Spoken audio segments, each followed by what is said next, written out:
Hello folks, Perry again. Long overdue update on the tractor. I thought I would get out here while the sun was nice on this March afternoon and give you an update on the tractor. It's been about 2 years and 4 months since I bought the tractor. I bought it in November of 2016 and it's March of 2019, so little overdue. My main reason for doing this video is to give you an update on the things that I like about the tractor, problems I've had with the tractor, and things I don't like about the tractor. So let's start with probably the thing that most of you are interested in. I know if I was buying it again, I would want to know this up front. What have been my service issues? Well, I've had 4 primary issues with this tractor since I bought it. The first one is the loader where this torque tube welds in, the weld cracked, and as a remedy for that, LS Tractor provided me with a new loader frame. The loader frame only comes with a 1-year warranty. They did provide a part out of warranty, so I'm thankful for that. Another thing I've had problems with, I had problems with the wheel seal on the right front axle. The wheel seal just started leaking pretty profusely. It went in, they repaired that under warranty. Another issue I've had is with the DPF system. The tractor has only gone into regeneration by itself the very first regen at 50 hours. Every regen since then has been an emergency regen with the DPF at 150% full throwing codes. And I'll go into that in a little more detail later. Well, that's 3 issues, so I guess I've really had 5 issues because the last 2 are really quite distinct. While I was doing all the backfill in my house here at the gravel, one day I went into the pile of gravel and, pulled back on the stick to lift the bucket, and then it started sputtering. The hydraulics sputtered and it was making just a terrible noise coming from the floor.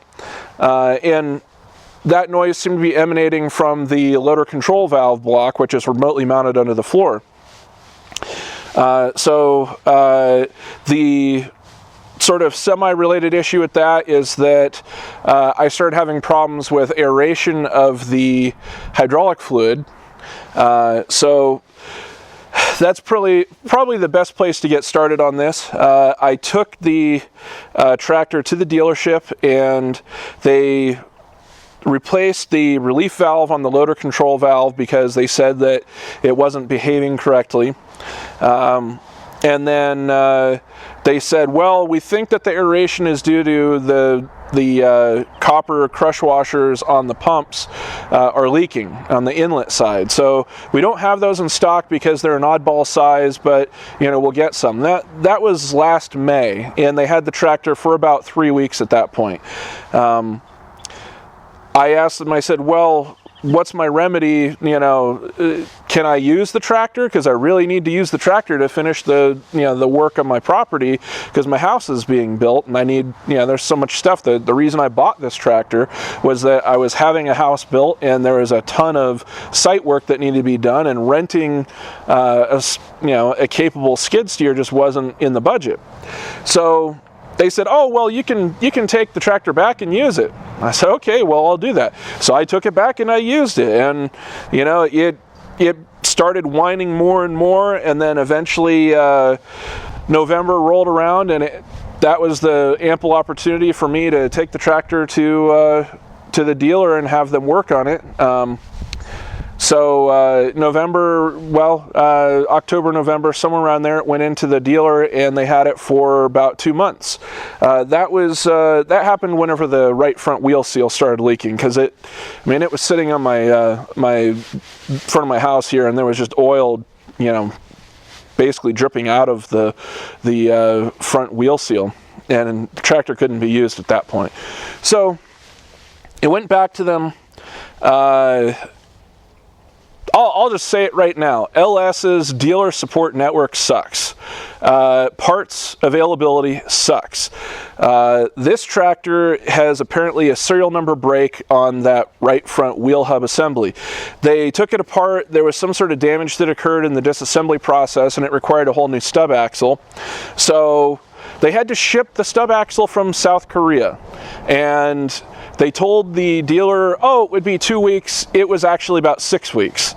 So they did not have it on the shelf in North Carolina where they said they did, and then it had to come from South Korea, and then, you know, there was a whole lot of sort of misinformation or lack of communication, or I don't really know, other than it didn't happen in the timeline that I was told. You know, bottom line, if you ever have a problem with this tractor and you live on the West Coast like me, you're going to be waiting for parts from North Carolina, because they don't ship, they don't store parts in California. They just use that as a port for accepting product. All of their, you know, inventory is in North Carolina. So, you know, and the problem with that is that you're going to pay for shipping to get your parts. So, you know, I ordered a bucket and it was like 90 bucks in shipping, or I don't know, it wasn't 90 bucks. It was, well, I bought a bucket and it cost me like, you know, 360 bucks for the 24-inch bucket. And they were able to kind of, you know, the bottom line is the shipping sucks. I ordered a new cab roof because this one got damaged. The cab roof was $890. And this is not injection molded. This is basically heat formed over, you know, a buck, and then it's glued together. It's two pieces of plastic with a few riv nut inserts. It was 890 bucks. It should be like a $300 part because it's that crappy of the way it's built. It was over $100 to ship that from North Carolina. So I paid $1,100 total to get this cab roof, which is just ridiculous. Now you may say, hey, I know I watched your previous video and you got your door glass from New Holland and it was cheaper than LS. And that's true. And whenever I replaced this, I had to replace this. And I won't go into reason why, but suffice it to say, a lapse of judgment in multiple people's part, I ended up, having to replace the door again. LS blue is different than New Holland blue. This is more like a Miller blue, kind of like a Smurf blue, and New Holland blue is more like a Ford blue, because New Holland, Ford, etc. So I wanted a cab top which matched everything else because of resale. And don't mistake for a second that I haven't thought about reselling this tractor, but let me tell you about the economics of this tractor. I paid $29,000 out the door for this tractor, loader, one bucket, a backhoe with two buckets, and I put down $7,000. So it was $22,000. And then I went through agri-finance, which is DLL, which is basically what all LS customers get pushed towards.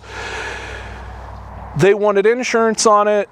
The end of the day, it was like $1,200 for a 7-year insurance policy for indemnity for them. So that gets tacked on top. So you've got your 5-point-something% financing for 84 months, plus you've got $1,200 for the insurance. The end result is that after 2 years, I got a letter in the mail said that I still owe $17,000 and some change on this tractor. After 2 years, that means that I put down $7,000 and I still owe $17,000 on a tractor which, arguably, based on my experience, I don't think I could get more than 18 grand for this tractor plus the backhoe. I really don't think that on the used market I could get more than 18 grand for this. So that means that for your first 2 years of ownership, you're basically absorbing $11,000. That's your cost of ownership for the first 2 years, is $11,000 if you finance it. If you happen to have 29 grand cash in your hand and you buy this, your cost of ownership is going to be well, let's see, after 2 years, it's only worth about 18 grand, and you put down 20, it's still 11 grand. So, hello, this is Perry from the future, and I realized during editing that I quoted an inaccurate figure for cost of ownership of my tractor over the first 2 years and 4 months.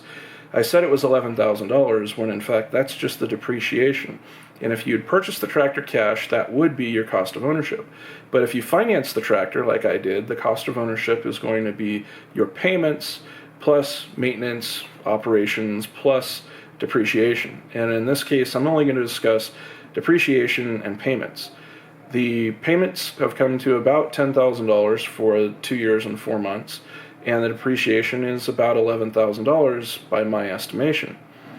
So the total cost of ownership is about $21,000 at this point, and I'm break even. So if I was to sell the tractor right now, I would be able to be whole. I would be out a tractor, and I would be out the $7,000 I put down. So there's really no equity in the tractor at this point. I've just absorbed all of that depreciation from scratch. So these are some of the factors that you have to consider when looking at any brand of tractor and any large purchase. Tractor brands such as Kubota will command a higher resale value and therefore have a lower depreciation potentially. They also have a higher initial cost, but that may be offset by lower depreciation over time. For individuals in the home use market, that doesn't really factor into your purchasing decision very much, but as a business, the depreciation certainly does factor into your buying decision. If you're a business, you might consider buying the more expensive tractor, which has a lower depreciation but a higher sticker price, simply because it's a better tractor. And when you go to trade the tractor in at a later time, you're likely to get more of your initial investment, not investment, but your initial cash outlay back. So these are some things that you need to consider when looking at any large purchase like a tractor or a car or a pickup truck. So I just wanted to touch on that. That's the depreciation. That's the depreciation curve. Let's talk about Regeneration. It's been to them. First issue I documented, I took video of it, I contacted the dealer. LS provided a new computer which is made by Delphi. I replaced the computer, didn't change the behavior. The engine ran a little bit different, but it didn't fix the DPF issue. I took it in again. The dealer has since changed hands and now they've got the LS diagnostic computer system for being able to talk to the ECM, and the end result of that was every 20 hours, give or take, put it in manual regen. And I told them that's really not acceptable. This is a brand new tractor. It's a Tier 4 engine, brand new for, 2016 model year. It should have proper regen controls. And based on the literature I've read about the regen on this tractor, my hypothesis is that the tractor only starts looking to see if it needs regen at 35 hours. So in the literature, they say that the regen window is between 35 and 50 hours. My tractor, when I use it hard, because I've got a shuttle shift, basically the strategy is you get up to a rock pile. The tractor only weighs like 4,000 pounds, maybe close to 5,000 pounds with the loader and everything like that. And you're able to get a half a yard of gravel in that, which weighs like darn near 1,800 pounds. You have to, stick it in, first or second mid-range with the shuttle shift, and then you get your bucket not digging too deep because otherwise it'll just stall and start spinning the wheels. Put it in four-wheel drive and, get it going into the pile, and then just give her the wood until either the engine starts to fall off the torque curve, which is, you're backing down the torque curve, or you've got a full bucket of gravel, which, you have to pull back on the stick, lift up so that you're scooping up. It's a whole technique that you have to learn. So you're giving it the, you're giving it the wood, you're keeping track of your RPMs, and you're activating the loader And you're also monitoring your traction, because if you don't get it exactly right, you're going to spin wheels and you're just going to cut ruts right into your pile, which is, a pain. What I contend is they didn't bother to do any real world tuning of the DPF regen on a shuttle shift tractor. Shuttle shift tractors, you set the RPM and you set the gear and you have a clutch. And basically your forward speed is a function of RPM. Whenever I go into a pile of rock, I'm going to go in, somewhere around 1800 RPM, and then I'm just going to give it wood, and it might get about 2200 RPM, and then it's going to back down. The thing is it backs down that torque curve. If it didn't have a DPF, you'd see a puff of smoke. The DPF is absorbing that puff of smoke, and after 20 hours of loading and moving gravel, that DPF is 150% full, and 20 to 25 hours thereabouts, you're going to get a code, and it's going to go into limp mode, and it's going to force you to sit there and not use the tractor for 45 minutes. If you're not in a safe spot where you can be just letting the tractor sit there, you're going to have a bad day, because the tractor isn't going to have any power, it's not going to go very fast, and you're just going to be crawling along, and that's not safe in traffic, quite honest. So their answer is basically use the manual regen every 20 hours. So now you have to keep track of regen if you're actually using the tractor hard. In the hydrostatic tractors, basically with a hydrostat, you just set your RPM at like 2500 RPM, and you vary your speed with your foot. And there's 4 ranges on the hydrostat. On the 4000 series, I think there's 4 ranges. On the 3000 series, there's 3 ranges or 2 ranges. Well, actually, on the shuttle shift, it's 16 speed on the 4 series, and then it's 12 speed on the 3 series, and then I believe it's high-low if you have a hydrostatic transmission. So the engine's always operating up at high RPM, where it's moving a lot of air and it's burning that air, and it's able to work without sooting up. And hydrostatics, they tend to, the transmission tends to slip and stall, like a torque converter. It tends to stall before the engine RPM comes down to wanting to kill the engine. And now it's possible to kill the engine with a hydrostat, but it's much more likely that when you're, going into a pile of rock or something, you're not going to be coming down that torque curve and lugging the engine or, loading it down so much. And I want to clarify it, lugging versus loading. Tractor engines have a torque curve where basically they call it, it's basically torque span. It's the RPM difference between peak RPM and peak torque.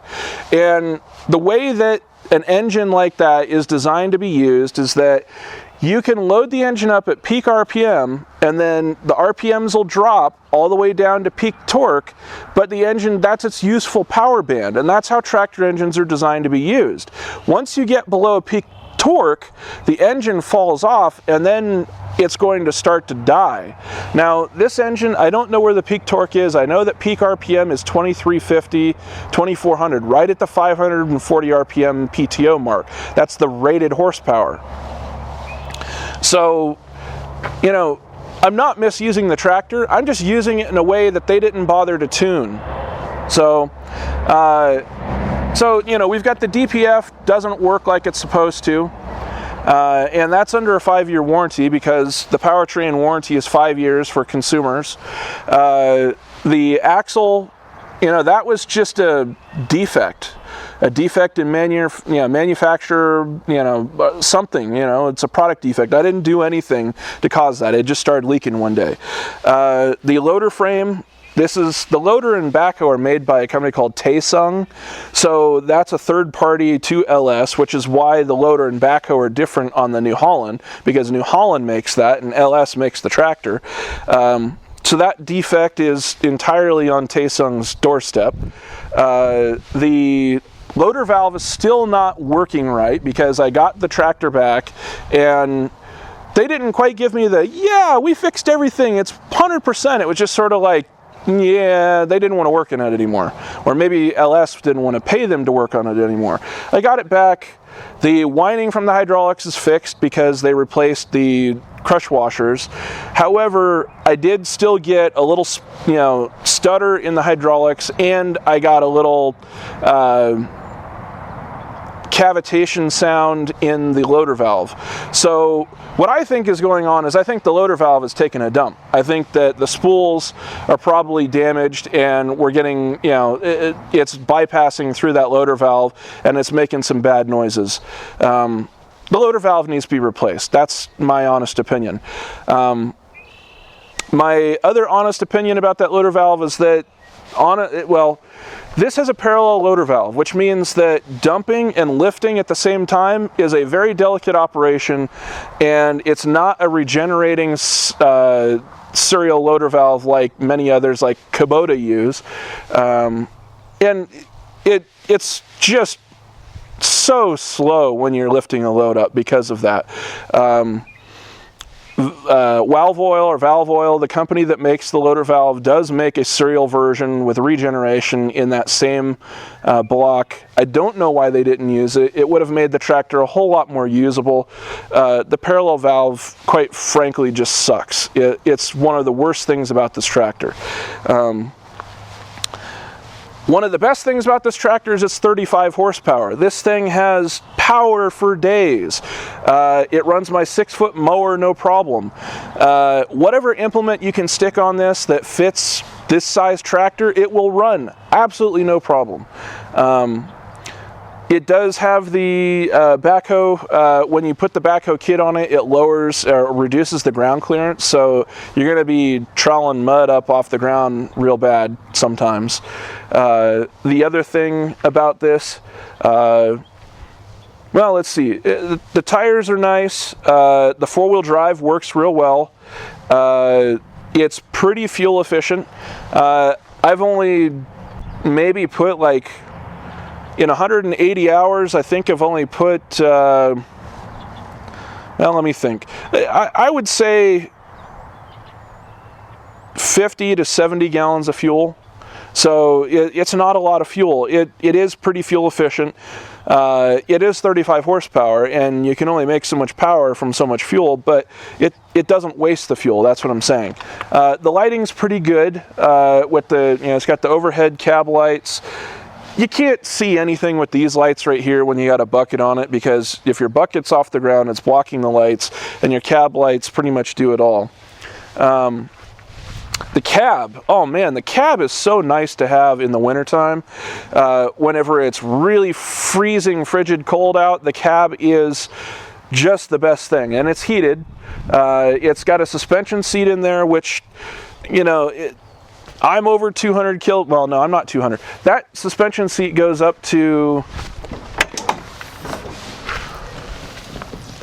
okay, it maxes out at 130 kgs. I weigh more than 130 kgs. The suspension seat doesn't quite work exactly the way it's supposed to because I'm heavier than what it's rated for, but it works. It's an okay seat, pretty comfortable. The dual remotes on the back, which the New Holland doesn't have, is a really nice feature because I have a hydraulic top link for doing tilt and all that stuff, which is really great when you have a bunch of different implements that you put on there, and they all kind of have a little bit different angle that they need. Hydraulic top link's the way to go, and it only cost me like $240. So that was great.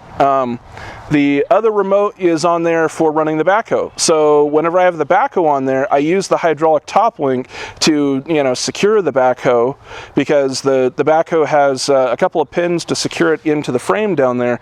But if you didn't secure it with the top link, the backhoe would, move around a lot and it would bounce a lot, and I think it would probably put a lot of undue stress on the tractor. So I use the hydraulic top link to, preload the backhoe so that it doesn't bounce around. The backhoe is good as a counterweight when you're not using it as a backhoe because it's 1,000 pounds. That really gives you a lot of traction when you are trying to do loader work and stuff like that. Loader work, I don't care what the specs say. it's good for about a ton 4 inches off the ground. I know because I bought a pallet of ready mix that was a ton, and I was able to barely unload it out of my truck and lift it about 4 inches off the ground with a set of forks. So really it's about 200 pounds breakout force. These loaders are rated higher than the other loaders because they have a shorter distance.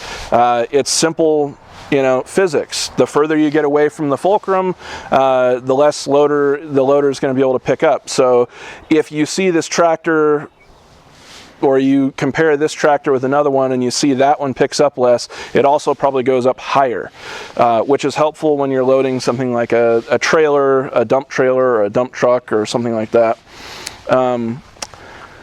Let's see. The loader does have the skid steer quick attach, which is a really nice feature. I've got a few of those accessories. I bought a pallet fork for it, which is super handy to have. I've got this beater bucket that I had left over, and it works with that. So, that's super handy. But overall, I would say it's been a pretty good tractor. I've had my doubts about the tractor and its value, and well, do I ditch it and get a Kubota? And the problem is, and I went and I redid that sort of financial analysis after I bought the tractor, like a year and a half, the same analysis I did when I was looking at the tractor. The fact of the matter is that this tractor is $29,000. Kubota makes a tractor with a similar sized package, but they don't put a 35 horsepower engine in it. They put like a 26 horsepower engine, and their cab is relatively small, and I don't think it's air conditioned and whatnot. To get into a 35 horse tractor, you have to buy one of their sort of medium frame tractors that's just got an undersized engine in it. The 7060 is the same tractor as the 7035, but it's got a 35 horsepower engine, or let's say 3560, 7060. Basically, if you've seen Chucky 2009's video, you take that tractor, put a 35 horse engine in it, and they sell you that one, and the total out the door package is about $60,000 with a backhoe. And the backhoe isn't something that Kubota makes, it's an add-on. And add-on backhoes are a flippin' fortune because that nobody wants to assume the liability. Yeah, it's like maybe a $4,000 item, but then it goes up to $10,000 because of liability concerns about selling a backhoe, a frame mount, or slide-in mount, 3-point backhoe, etc. So you're looking at over $60,000 for arguably a bigger tractor, but only a 35 horsepower engine in the Kubota.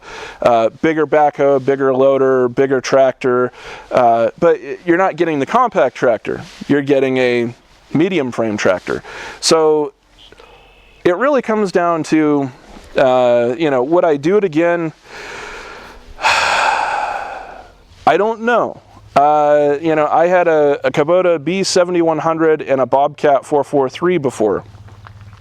I actually had this 60-inch bucket on the 443, and it would carry not quite a level bucket full before it would hit tip, and it was usable. It was just an old tractor, and it had some wrong owner issues, prior to me, and so that was They were good tractors, but let's be honest, this is a much better tractor.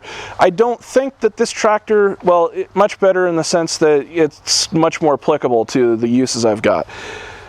The concern that I have is I don't think this tractor is a 20-year tractor. I was willing to spend, almost 30 grand on a tractor with the proviso that I would be able to hold on to it for 20 years. And with these DPF issues and the other, issues that have cropped up, I really don't think this is a 20-year tractor. I think this is more like a 10-year tractor. I think after 10 years, this is going to be a pretty clapped out tractor. And, I've only got 180 hours on it, and the hardest I'll ever use it is probably how much I've already used it. I mean, I moved I think all told, it was a couple 100 tons of 3/4 minus gravel, and it was probably, another, I don't know, 40, 50 tons of dirt that I had to move.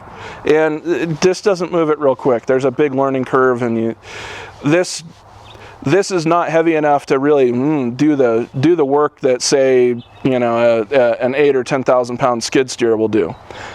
When this was in the shop in May, I actually rented a skid steer for a day because I had to do some backfill on the backside of the house, and I was able to do all that backfill in about 2 hours in foot deep mud. I mean, it made foot deep mud ruts back there, and I was just picking up dirt and doing, that skid steer was really, I moved a lot of dirt. So I have a 7x14 dump trailer with 2-foot sides, and I think I must have done 5 or 6 full trailer loads of dirt with that. And it only took me 2 hours. I had a 72-inch bucket, but that thing was really, really cumbersome. It had I think it needed a 13-foot clearance to be able to just turn around. It was a tracked skid steer, and I would say that this tractor, even though it's about 16 feet long, I would say it was probably it was on par as far as maneuverability with a skid steer that's about 10 feet long, or maybe 12 feet to the tip of the bucket. So there is that. You'd think the skid steer would be a lot more maneuverable, but they just aren't. They have a whole lot hanging out the back end, and the buckets, the visibility sucks on the buckets. You sit up a little bit higher here, you can see your bucket a little bit better. I've done less damage with this bucket than I did with that skid steer in 2 hours. So anyway, I think that's about it. That's sort of my 2-year review of this tractor. I know it's a lot of dense information, but if you're in the market for one of these tractors, that's the good and the bad. And I know it seems like there was a lot more bad than good, and I'll admit to you, I am rather frustrated with LS about this tractor and about the outcome from the dealership, and how it's sort of really not solved. The problems are not solved. The DPF issue's not solved. The loader valve issue's not solved. And yeah, it's a 5-year warranty, so I have a little bit of time left to, wind them out and get them to fix it. But, if they don't have the capability at that dealership to fix it, what's to say that if I keep taking it back, it's going to be fixed? Now, another option is, if you want to pay a little bit more, you can if you want to pay a little bit more, you're going to pay for competency. New Holland sells roughly the same tractor. I didn't price it out. I know that when I priced the smaller tractors out, they were more expensive than LS.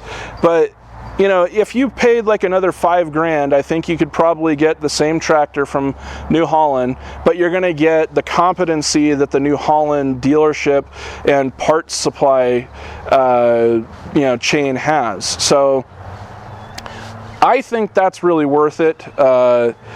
The fact of the matter is this was really breaking the bank as it was. My target price range for a tractor was around $19,000, but I ended up going with this one. I was able to sell my other tractors for a really good price, and I had a lot of money to put down on this as a result. So, it worked out better for me. In the other scenario, it was just going to be, zero down and finance. So it was basically 19 versus 22 is where I was looking at. And so I went with this because it was arguably much better than a B series Kubota 26 horsepower, with 700 pound lift tractor. Basically a B7100 from the modern era on steroids, and this was way more tractor for that, and that's why I bought this tractor. If I was to buy it again from LS, I'd probably buy the hydrostatic transmission for $1,000 more, and avoided just the issues with the shuttle shift altogether. Hydrostatic is really nice. They didn't have one of those sitting on the lot, so I bought the one they had on the lot, and it fit my budget. So thanks for watching, and you know, if you have any questions, just leave them in the comments below. If you like this content, I've got, you know, a bunch of content in my back catalog. I'm hoping to even have more content coming this year. I've got a couple trailer projects that I want to work on. You know, a lot of people kind of stay away from that stuff, and I'm not afraid of it. So thanks for watching, and subscribe if you like it, and leave a thumbs up. Thanks for bye.